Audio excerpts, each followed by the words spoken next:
page turners, and welcome back to the channel. I'm Matthew, the man with a cowboy hat who reads, and today we're going to ride on down to Appaloosa.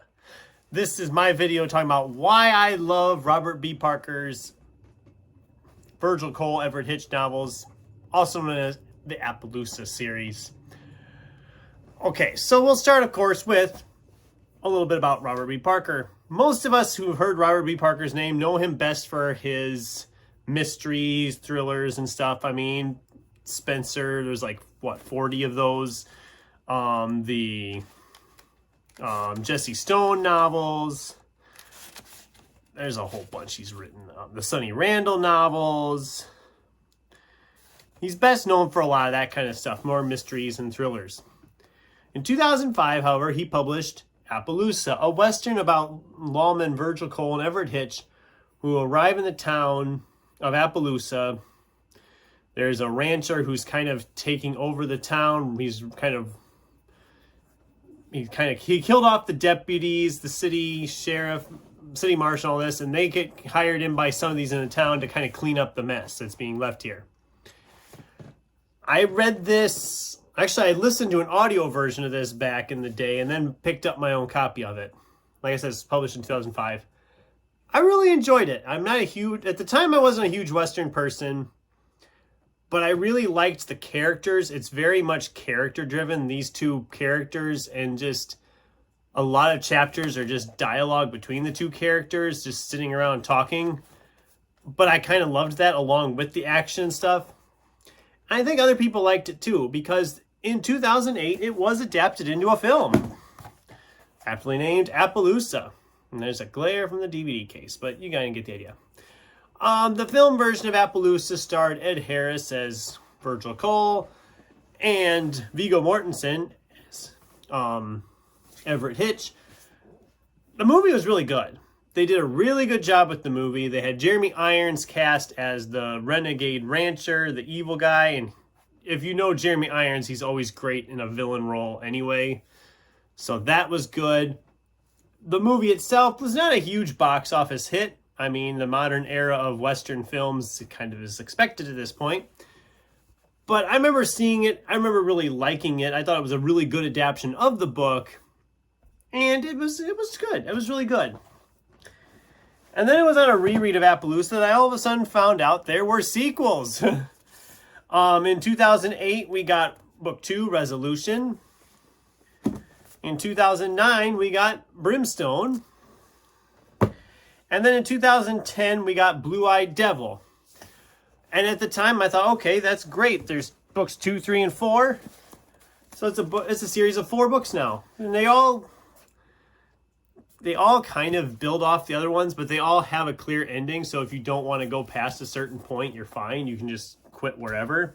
Like if you were to read just the first book, you'd be fine. If you wanted to read the first 2 and stop, again, you're good. You wanted to read the first 4, again, you're fine. Unfortunately, when Blue-Eyed Devil came out in May of 2010, just 5 months prior to that, we lost Mr. Parker. And so it was very much looking like that was the end of the series. There'd be these 4 books. It'd be a nice Western series for someone who just wanted to kind of dive into Westerns a little bit. And that was it.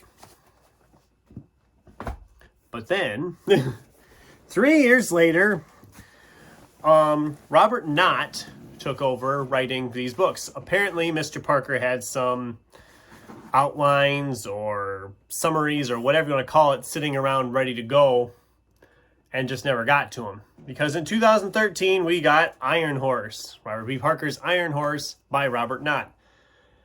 Now, Robert Knott, I think, really got the job just thanks to a lot of what he did with the movie, because Robert Knott actually was one of the screenwriters and a producer on the movie version of Appaloosa.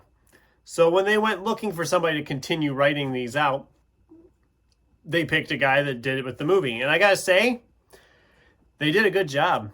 Robert Knott was awesome at this because it never felt like somebody else really writing it. It felt like you were still reading Robert B. Parker. It was the same style of writing. The chapters were still short chapters. There was chapters where there was just dialogue.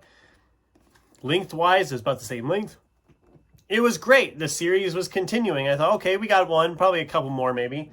No, we actually, from Robert Knott, got 6 more of them. After Iron Horse, we got Bull River, Blackjack, The Bridge, Revelation, and Buckskin.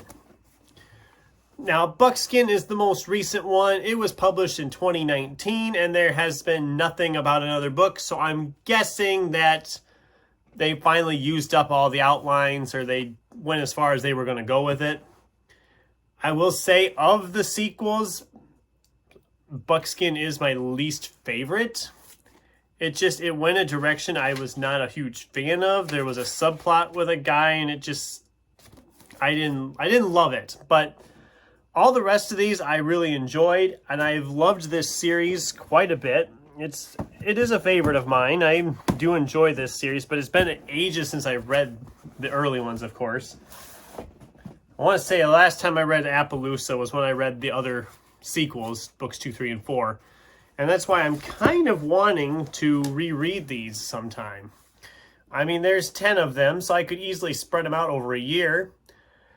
And maybe I'll be doing that next year. I don't know. I haven't really decided on my rereading plans for next year yet. I have some ideas, but there's so many books to read and so many more to reread that it's really hard to kind of pick where I want to go. But as I've said earlier in this video, if you're looking for a good Western, nice, quick, easy Western read to try out for June on the Range, you can't do much worse than Appaloosa. It's a fun time. The dialogue is great. The characters are interesting. And even if you don't want to read the book, go ahead and watch the movie. The movie's just shy of 2 hours. It's a great movie. I'd like to rewatch it someday. I haven't watched it in years, and it'd be nice to revisit it. But that is my thoughts on Robert B. Parker's Appaloosa series. Like I said, I love this series just mainly because of the characters, because it's very much character-driven. Yeah, you get your typical Western shootouts and horse chases and trains and all that good stuff. All the good stuff you'd find in a Western, but the characters is what makes me come back. And the characters of Cole and Hitch are just such interesting characters that you can't help but want to go back. But that's my thoughts on the series. What are your guys' thoughts? Have you read this series? Does it sound like something you would enjoy? Have you read any Westerns here in June? I'd love to hear from you in the comments down below. Thanks for watching, and until next time, keep turning pages.